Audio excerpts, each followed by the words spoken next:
Hey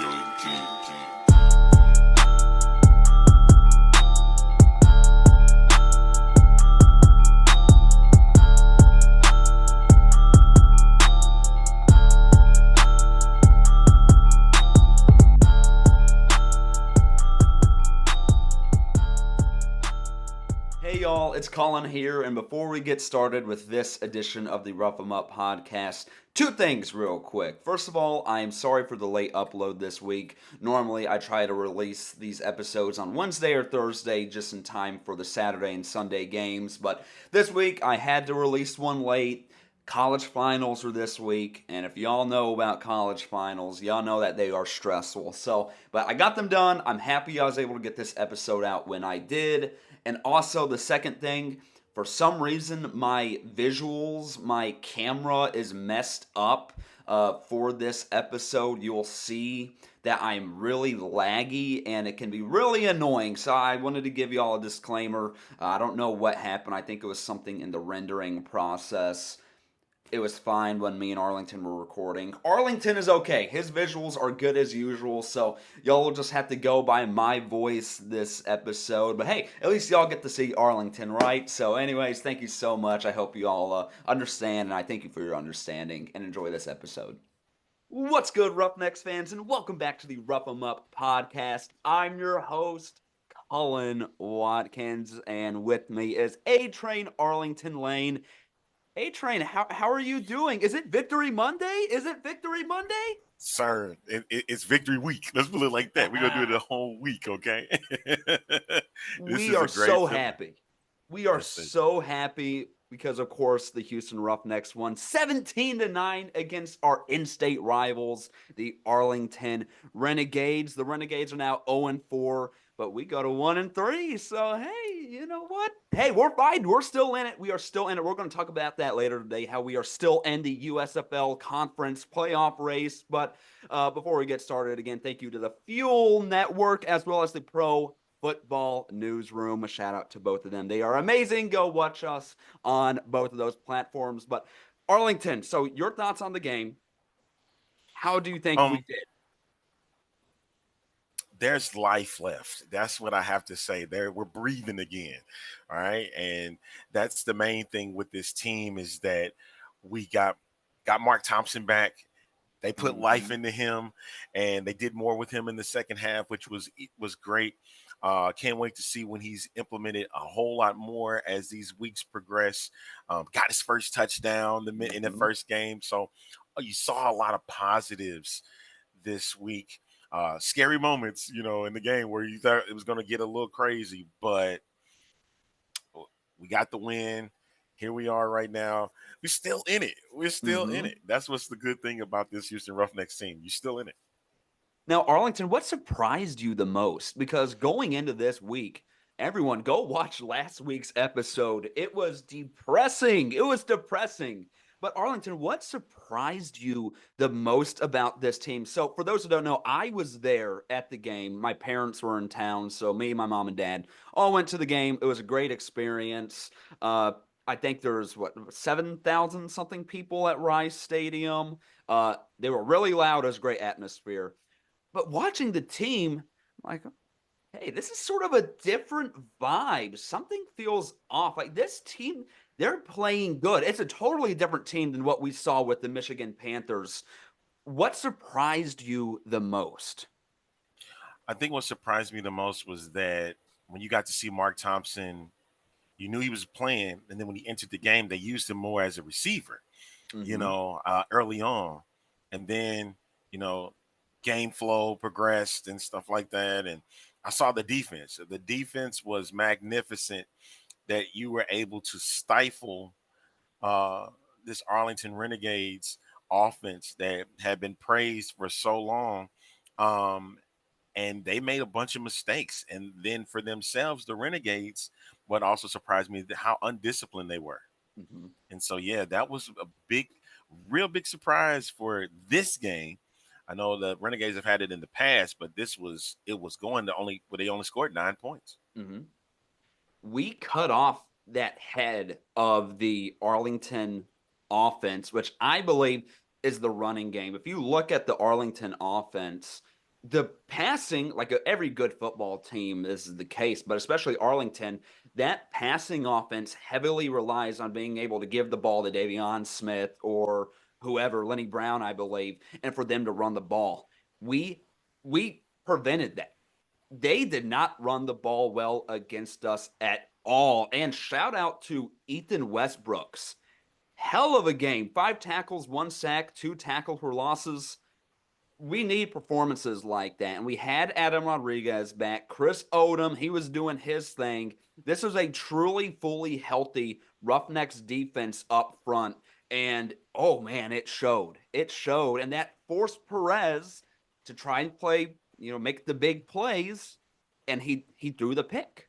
He threw the interception. That doesn't happen from Luis Perez a lot. So the fact that we were able to force an interception, really, really good news. Now, Arlington, last week, Reed Sennett, he good statistical game, but he didn't help the team win.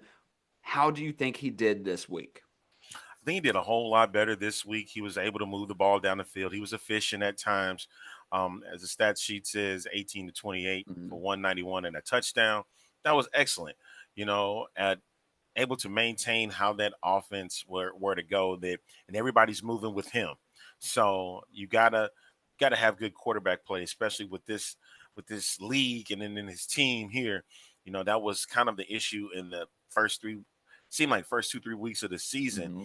But Sennett has himself, he has been just keeping the game moving.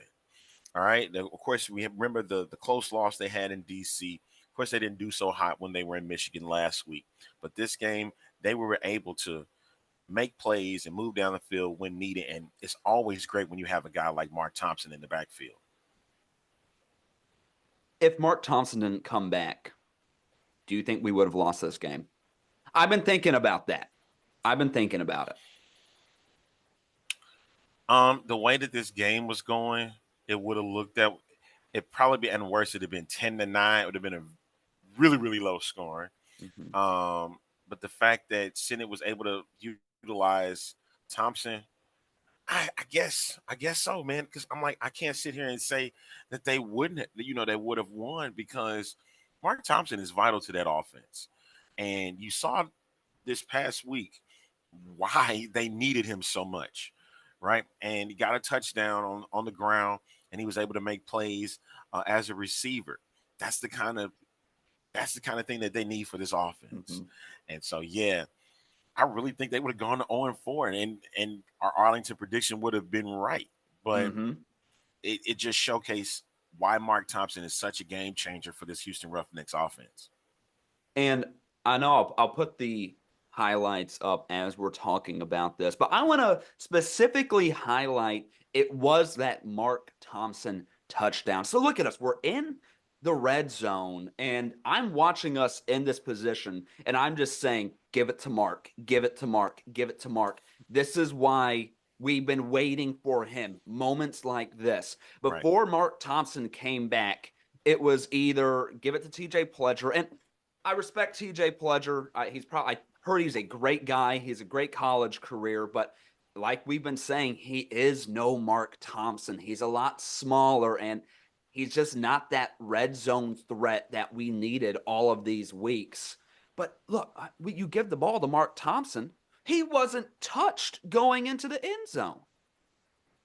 He wasn't touched. That's what we've been missing all of these weeks. And it was just awesome to see that, to finally see it. And even Coach Johnson in the press conference said that having Mark Thompson back, it changes the offense because all of a sudden that defense, they're going to have to compensate for having Mark Thompson. And he said it brings safeties down, which opens up the field more for a passing attack. Now, we saw that. We saw that in Arlington. I know I was excited seeing this in person, but it was that deep pass to Cyril Grayson from Sennett. That was beautiful. That's what we need. That's what we need. But what are your thoughts about a better passing attack this week? A lot better passing attack. Oh yeah, definitely. It definitely was a better passing attack, and the pass to Grayson was phenomenal. Mm-hmm. That's something that I would like to see not just Roughnecks quarterbacks do, but a lot more of the UFL quarterbacks to do so. See a lot more long passes that's given. But in this case for the Roughnecks, that shows signs of life for not just this offense, but for Reed Sennett, that you can Mm-hmm. have a guy that can do that. You also, I think it was a couple weeks back with Chisholm. When he Mm-hmm. had the big play against DC, start utilizing that. You got these guys. You got Hall back there Mm-hmm. as a receiver. You need to make sure that I know you have to open up, make sure that they eat and whatnot. That's fine, but at times you got to change their defensive scheme. Go down the field. Go try a couple of deep passes. They're not expecting them. They're expecting the short amount of yards each time. Trying to get it past 5 yards or get it 10 yards. So that way you can Mm-hmm. get first downs. You keep moving the ball. Mm-hmm.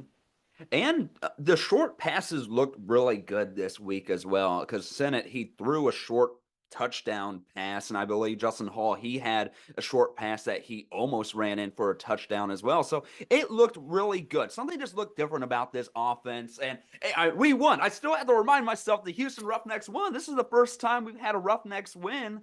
Oh man, it's been a long time, even going back to the South Division Championship. So Yeah. offense looked really good, and what else can we say about the defense? They played a hell of a game. I wasn't expecting our ability to just stop this Renegades offense. I was not expecting that. Now, Arlington, I'm curious what your thoughts on this are. I'm seeing a lot of people now saying it on Twitter or X, my bad. Should the Same difference. Renegades, same thing, should the Renegades start Lindsey Scott Jr. over Luis Perez after going 0-4 now? I don't think it's his fault. A lot of I know his protection has been bad as of late. I can't fully put it on Luis Perez, but I mean maybe you give Lindsey Scott a try at quarterback. But if I remember Stoops was at a point where if I find a guy that's going to be the guy and I trust this guy, I'm going to utilize him throughout the season. I think the person that's making this bad for him is his offensive coordinator, Chuck Long. That's what I believe is the reason behind why they're 0-4 and why he's been so conservative. Like I remember when John Hayes was the guy. Look, with John Hayes and Chuck Long, John Hayes was the guy that was calling the plays. And granted, in those last final weeks of that season where they did win the XFL championship, that offense was way better than what was put out there. And he had the right guy with Luis Perez. It's right now, I just don't think Chuck Long and Luis Perez are on the same page at this point. And even my dad was talking about, because again, my parents, for everyone who's watching, they live in Arlington, so they go to a lot of Arlington Renegades games, and they watch the Renegades pretty closely. And even my dad was saying, like, this offense, it something just looks wrong. And like you were saying, Arlington, from compared to that championship run, and compare that to what we saw yesterday against the Roughnecks, something's a little different. But hey, who cares? We don't like the Arlington Exactly. Renegades. We don't We don't like care them, about the but Arlington Renegades. I'm just gonna be transparent about this group. Yeah. So just letting you know, I think it's Chuck Long's problem and not Luis Perez. I think he's the problem. And But I fully with behind this that. whole thing with the offense, I'm happy that again we got to see Mark Thompson. We got to see how Reed Senna could work well with Mark Thompson and showcases. Hey, right now it looks like a two-back system is what Curtis Johnson is going to utilize right now, Mm-hmm. just so he can make sure Mark Thompson is getting into the flow of the game.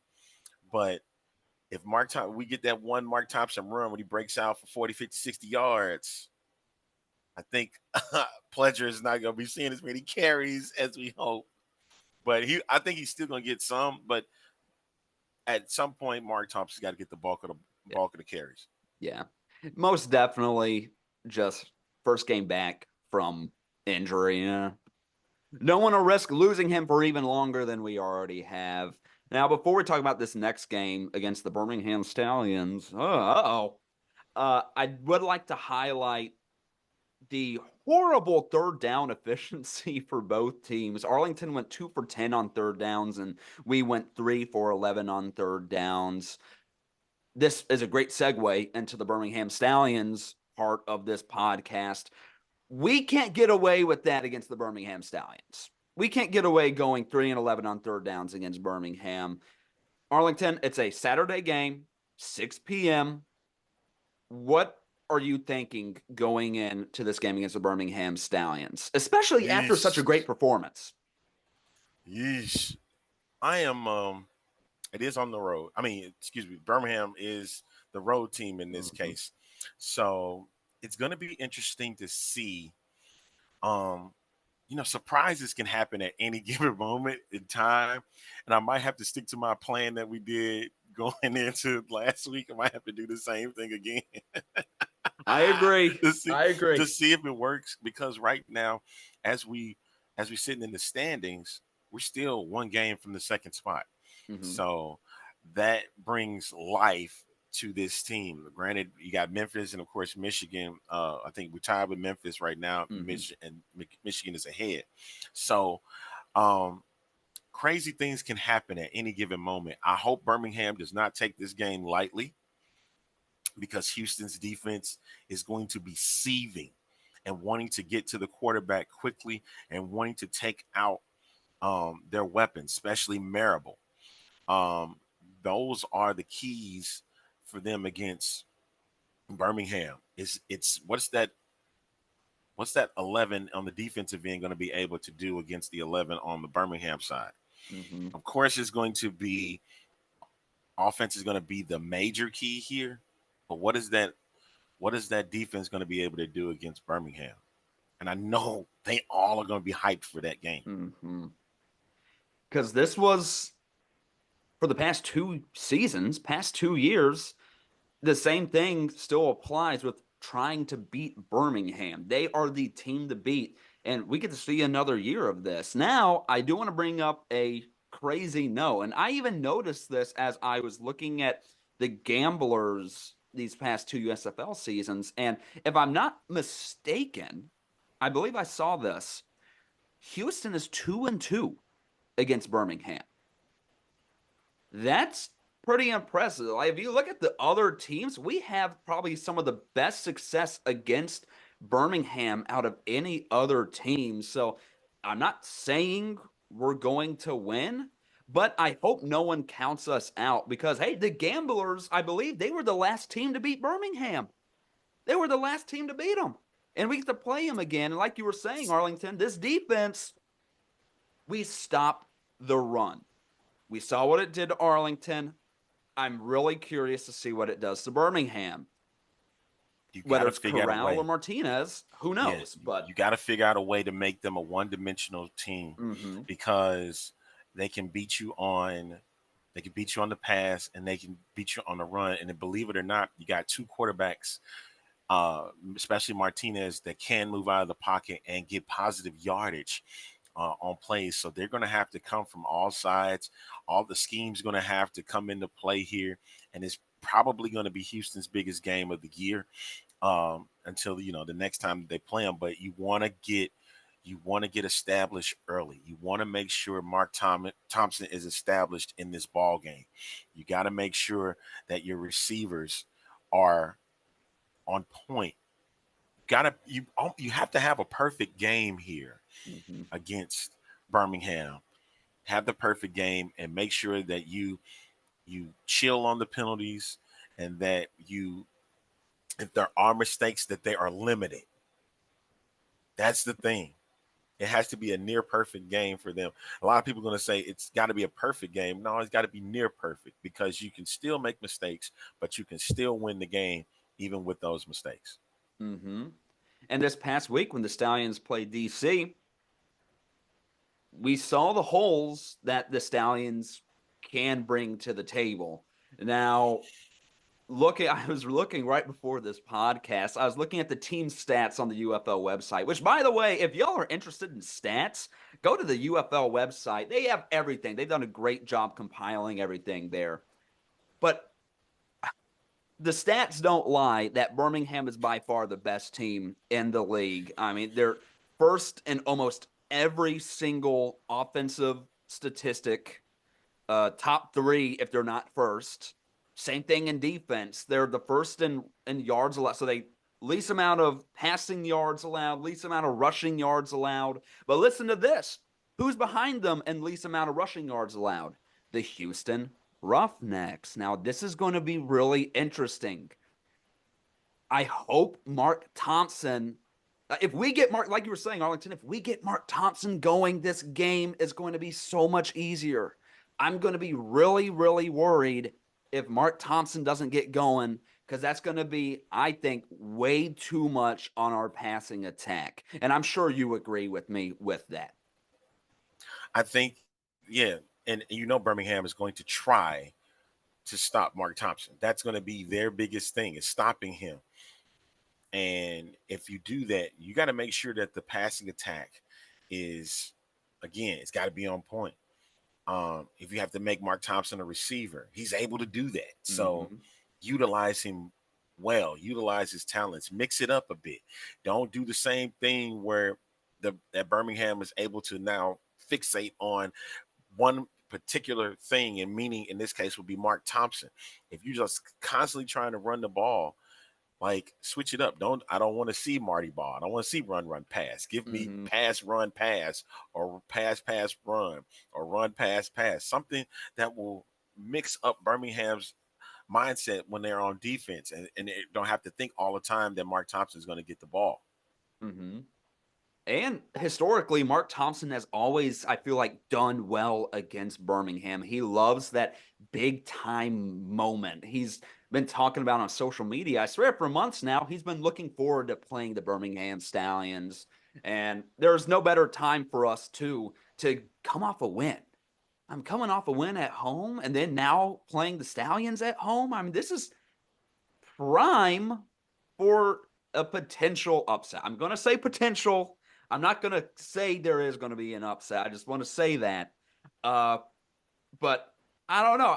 I feel pretty good about the game. I'm excited to attend it. That's for sure. I'm really excited to attend it, and hopefully the rest of Houston is excited as well. Now, before we talk about our predictions for this game, we have to talk about our predictions for the other games. And Arlington, we both had great weeks last week. We went, 3-1? So round of applause for us. Thanks, Arlington. Thanks, Arlington. Thanks a lot. Your namesake. Thank you so much. So I am now 9-7. Okay. And then you're 7-9. I think I'm 7-9. Yep. That's we know that is the Jeff Fisher number these days, and especially if you're in St. Louis, you should remember that very well. But hey, I'm coming up. That's what the thing is. I'm on the come up. You've been making a comeback. Yes, I sure am. I sure am making that comeback. I'm telling you, I've been waiting for this week just because to see how well this is gonna plan out. Hey, and folks, this is division week, and so so everybody's in their respective divisions playing against their division opponents. So, oh boy, this is gonna be some fun stuff again. I might have to do it again just for the sake of it worked last week, so I'm like, we'll try it again. This for me. This is for Arlington. I don't know if Cullen's gonna do it, but I might have to do it again just to psych myself out. and I know if I get the one loss, I'll be even. So I'm trying to go for that. We'll see what happens when we get to these picks. I've been very impressed with the comeback you made, especially after all the flack you got from Dirty last week. So I'm cheering for you, Arlington, but I also don't want to blow my lead as well. So let's get into it. These are some hard games. I had a tough time predicting these. Oh man. Two Michigan Panthers versus the 1-3 Memphis Showboats in Memphis. Who do you got? Oh golly. We're just a tough one to start off. Man. because Memphis is mad that they got burned and they might be out with Cookus. I know Cookus went out with an injury and Troy Mm-hmm. Williams had to come in with this. And uh, Michigan did not do well against San Antonio at all. At all. At least Memphis was able to put up more points than Michigan did against their Yeah. opponent. Yeah. So I'm going to take Memphis at home against Michigan. So Michigan will drop. Memphis will move. Memphis will move up at this case. I agree. At first, I had Michigan just because the Showboats have shown that their offense can't really handle a great defense. But then I thought back to EJ Perry and Danny Etling. I just don't think they're going to be able to do it against Memphis.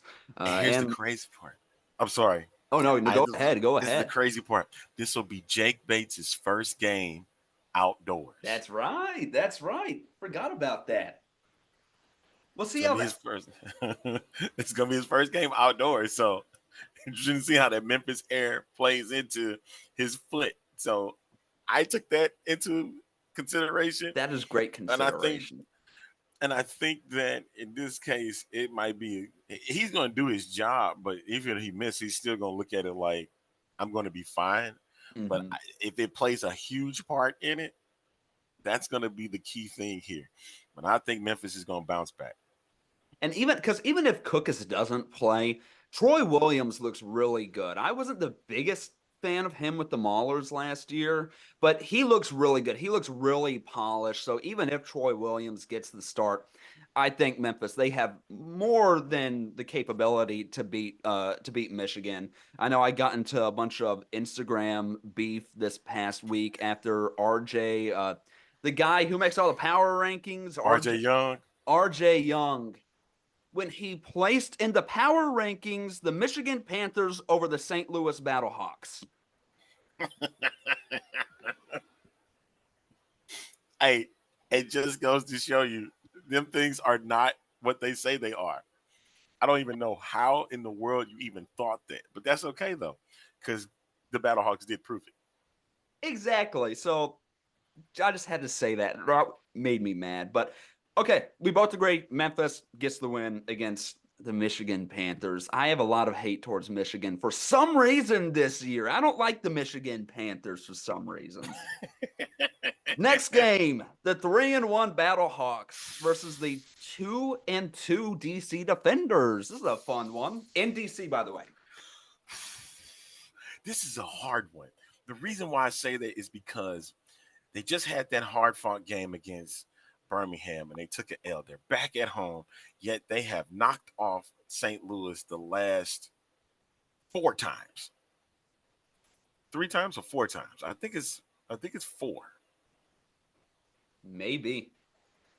3. I think it's 3. It's 3. Still, my point is they still have knocked them off and they have not won at Artie Field.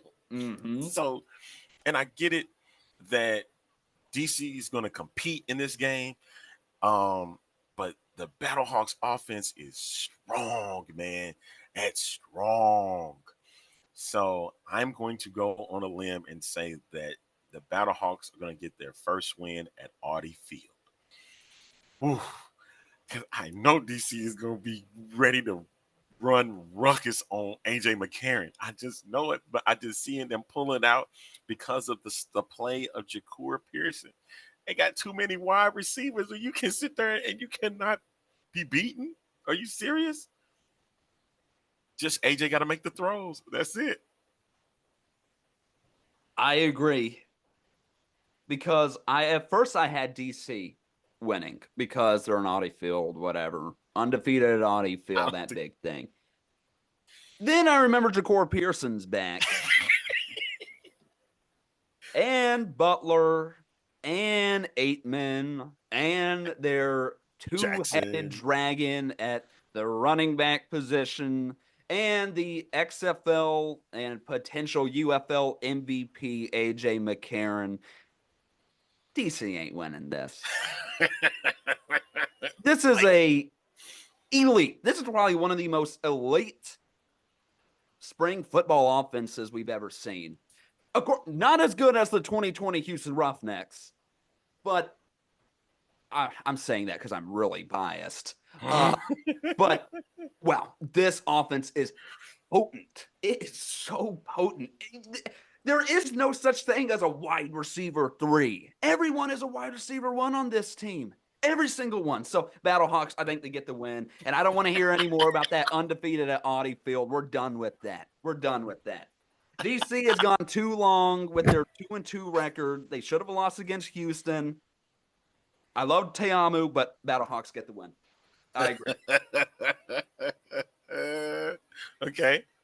Let's see. We got more, man. We got more. We got 10 minutes to do it. Can we go to our team last? I want to go to San Antonio. Yeah. We'll do it. So 3-1 Brahmas versus 0-4 Renegades in Arlington. Golly.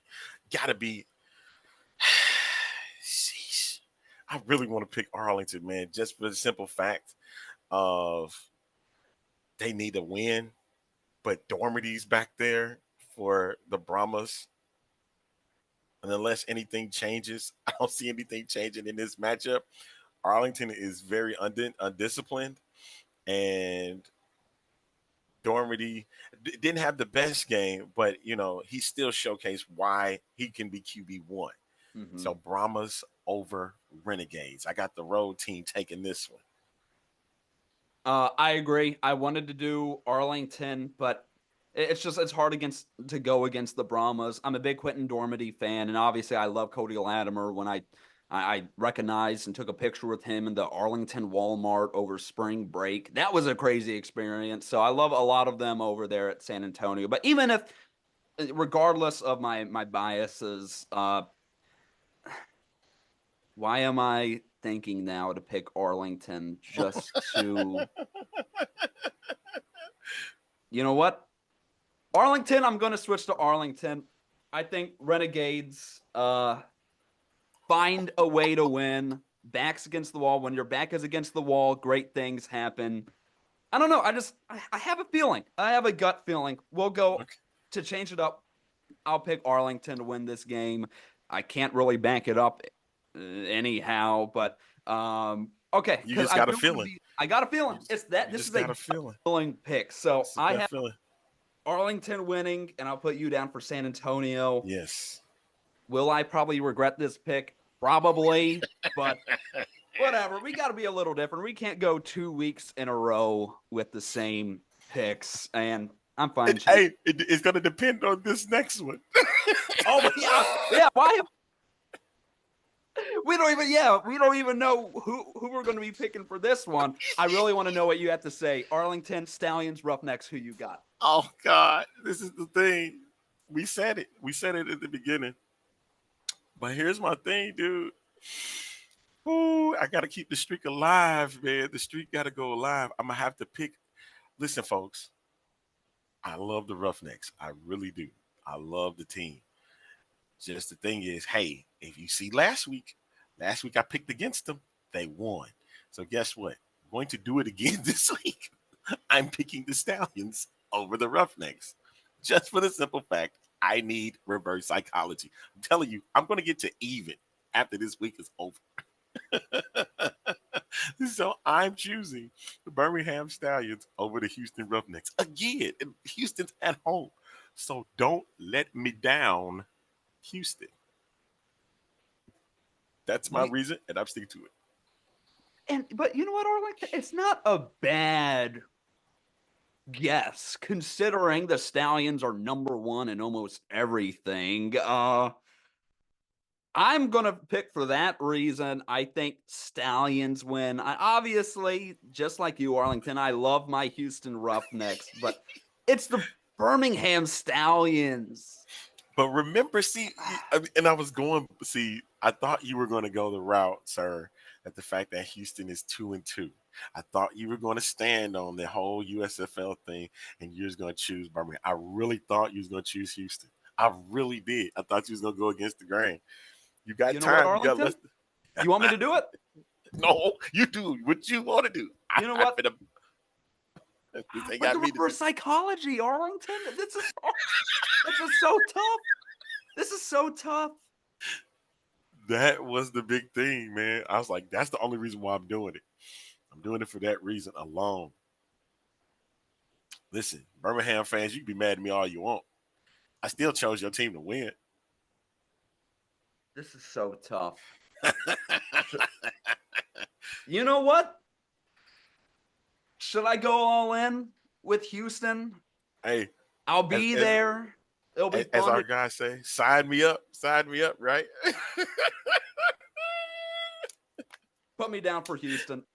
Oh, there it is. There it Put me is. down for Okay. Houston. You He you said, persuaded me, but not fully.